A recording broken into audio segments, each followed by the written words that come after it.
In this video we're going to look at what happens at the end of an auction. So the context is we've invited 3 suppliers to bid on a piece of business. We're looking to get some carpet fitted, and I think we've gone out to get 200 metres squared of carpet from 3 potential suppliers. And those suppliers have gone up against each other in an auction and bid against each other to see who ranks number 1. So this particular auction was only centred on price, so the lowest price would win the piece of business.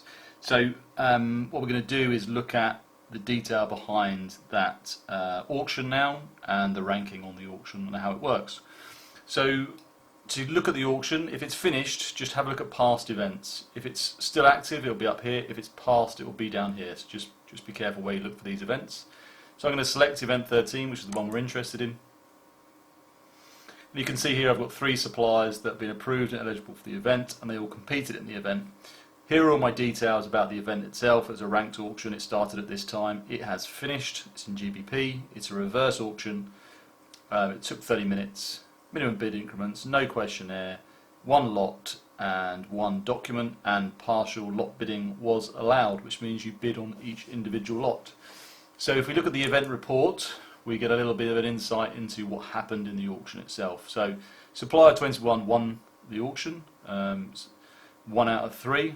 There was their qualification price and their opening bids and their final bids. So we can see the difference between the qualification price and the final bid is the saving. So in this particular example, by using this supplier, we've saved £1.75 per metre squared. And that happened because as and when these suppliers bid against each other, they could see where they ranked in the auction. And you can have a look at the supplier training video on this if you so wish. As they bid on the piece of business, they would be shown where they ranked. So if they ranked number 2 or 3, they knew they had to bid a lower price in order to rank number 1 and win the piece of business, and therefore they go through the process of lowering the price to try and win. Now we know that this one was purely based on price. You can enter other variables like lead time and payment terms, reputation, brand, ease of business, whatever it is you wish to enter into an auction.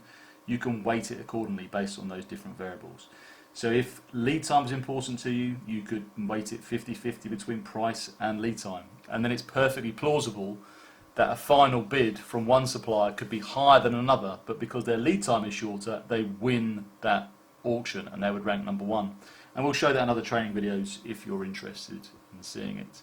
So that's how you look at the scoring of a ranked auction in Procurement Pal. If there's any particular questions on this video, please email dan@procurementpal.com.